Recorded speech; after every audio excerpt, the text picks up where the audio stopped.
police presence and visibility, security assistance para sa mga bihikulong igwang darang relief o essential para sa operation sa Catanduanes, dyan sa Tabaco City International Port. Yan. So, may mga police pala na nagtataong security, pagbabantay dyan sa Tabaco City International Port. Kung ang detalyas kan report na yan kay Joel Mendez.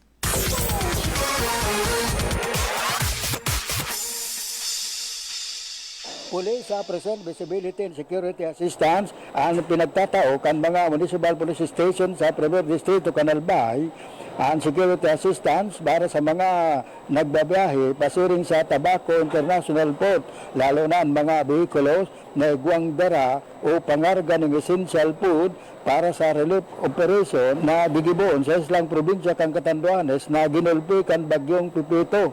Do not delay. Yan ganyan ang pinapasunod na proseso sa mga panginot na kalsada pasiring sa siyudad kan Tabaco. Ini si Joel Mendez, Veritas Legazpi, Katiwala sa katotohanan. Veritas Katiwala Patrol News Report.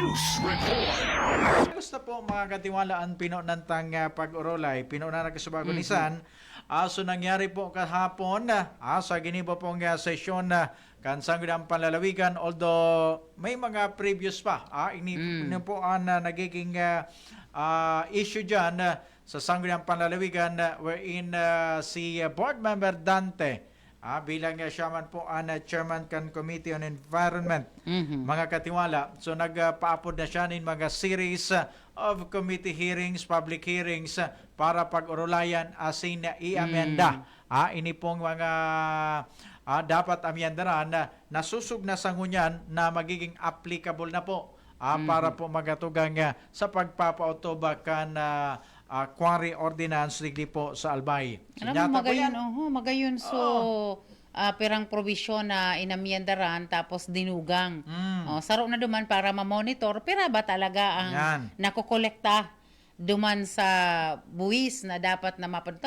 Sabi duman sa report ni board member Isham, maski daaso sa mga barangay, so share na nakukuha sa buwis, share sa buwis na nakukuha kan mga barangay, ababao na. Naramdaman mo so na kaulay ta ka ito so kapitan dyan sa Buyuan. Durod ako man ang nakukuha ninda, more than million man ang nakukuha nindang hiras ali sa quarry operation. Dahil igwa duman kaya sa lugar ninda. Dangan maski nakakakuha sinda nin hiras na buwis, talagang dahil nindapig paagi sa mga truck duman sa tinampo. Mararaot talaga ngayon yan. Kaya ibabaga ang pigaagihan. Sa inapapaduman ito na nakukuha ang buwis sali sa quarry. Duman sa mga pag-i-implement, mga social services, pagpapaayos kan mga inner road baga, kung mapagibok yung mga catwalk sa mga kada mga purok, duman iyan pigagamit. Dangan kun arog ka ining may kalamidad, takang during kang pandemic, dakulaon da ang tabang itong nakuha ninda, tamaski sa mga taga-ibang lugar na nagtatrabaho dyan sa laog kang Buyuan na kulong mabaga kang so COVID. Pati ito natabangan ninda na suportahan kan pangangaipo. Pag may bagyo, pag may ano man na kalamidad, nagtuga ang bukid, duman sinda nagkukuaki pundo. Ngunyan, ang sabi, duman sa report ni board member Ismail, di ituno na sana. So, napapasain. Kaya yan po ang gustong maaraman po sa kasuhapon sa committee. Kaya lang may mga reports sinang kapot katiwalang sang kahapon. Igwasin na mga data. Kaya lang sa mga resource persons ninda, talagang abo talaga tumbukon. Mga hapot ninda na talagang simbagon po kung sisay mananggad o talagang nakikinabang po ang probinsya, ang revenue sa probinsya, nakikinabang ang Albay or nagkakapira. Alam mo na. Pira sa na nagkakinabang kayan. May nakikinabang ba? Bata ngo niyan, medyo duro dipisil ang pagsusog ta sa mga signatories. Yan. May saro dyan na may ipit na mawawalat siya sa ere. Yan. Pag nagkataon. No? Kasi ang nangyari, so Executive Secretary ni Governor Grex Lagman, na-retain ito. Siya ang tinauhan nin otorisasyon no, na magperma, lalo na duman sa OTP, sa kuyan, duman sa bayad sa mga quarry. Pataday naman palang kimang ang bagong OTP. Dahil nang bago, paulit sa mga nagamit na yun na sa ito ang pigagamit dahil wala pa daaki bago. So, syempre, ang kuyan na sasabutan taman so mga pahayag duman na ang officer in charge, so acting acting governor na si Glenda Bungao, as is day niya man pig iriro kasi nagtutubod siya na ang gobernador man giraray Grex Lagman na suspendido ba ya no dahil may pigatubang po na kaso. So iyo man giraray nga iyan. Kaya lang ang nagiging komplikado duman, sabi ni kang provincial legal officer, si former Judge Rubio, ang problema lang duman kasi duman sa OTP, naka-stamp sa pangaran kan acting governor, Glenda Bungao. Ang nagpipirma, so executive secretary ni suspended Governor Grex Lagman.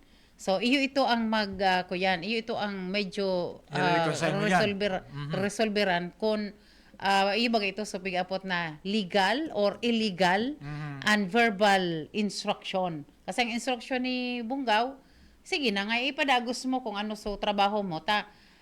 Duman sa pagiging acting, limited baga ang mandato na pigtao sa imo. Dahil ka man pwedeng maghiro kan mga kuyan dyan, mga department heads, o mga personnel. Dahil ka man pwede assist itong mga ito. Kaya, dahil ka man hinali dyan, assist man sa trabaho mo. Na siya ang signatories duman. Pero ang dapat ko dahil hinali, o magiraray. So, pangaran ni Grex, tapos bako so kay Glenda. Ginamit so pangaran ni Glenda, pig stamp, tapos ang nagpipirma, ito si Barya. So, ito so pig resolveran kaso hapon. Kaya yan po mga katiwala. No? So, ang mga board members may nahiling sinda mga katiwala na kay puan maipaliwanag talaga. Kasi di man po ini mabalik-balik digdi po sa pag-urolay na ini sa isyong ini kundi po sinang nahihiling na parang discrepancy. Duman po mga tugang sa dalagan kan operation mga katiwala kan quarry digdi po sa ano ba probinsya nahiling ni ninyang Albay. discrepancy? Anong nahihiling ninda? Ano nahiling? Ikaw nakakaiyaw ka duman. Hindi, nailing po ninda naman na katiwalang sana nagdidiit ang revenue kan Dito. probinsya ni Albay. In fact, Puga-puga. puga-puga ang operation And grabe kan ang quarry. Aggregates, dakulon, ang Sarabat-sabat ang truck. Ang operation ninda. And in fact, igwa nga sindang maintain na Ang iba da, 500 warang plus, ano? na green Ang iba, warang- ano yan, guardian, sabik sasabi ninda. So, ang iba wala ng resibo. Dahil ng OTP. Yeah. So iba pa ulit-ulit na lang. Iyo so nagluwas duman sa investigasyon ni. Oo. Dapat naghagad kita ka itong kopya man. Yung ano eh. Oo. Baka si Dante may kasi Hindi, kay board member Ismail, siya ang nag-distribute ka ito. Kaya lang, ang problema, sabi ni board member Vince Baltazar, dapat tinao ahead of time. Tanganing nabasa ninda. Kasi tinaod, oras na. Dahil ng panahon magparabasa ka pa, sige na ang deliberatihan, sige mo pa sa nang basa, iintindihon mo pa. O dapat ngaya, bago pa ko taon na ito. So, resulta ito kang investigasyon. And saro naman na pigapot, nga ta nag-investigar ka, are you a chairman of a committee on environment? Or member ba siya? Ano nangyari duman kay Dante? Pero ang sabi ni Dante, tapos na yan eh.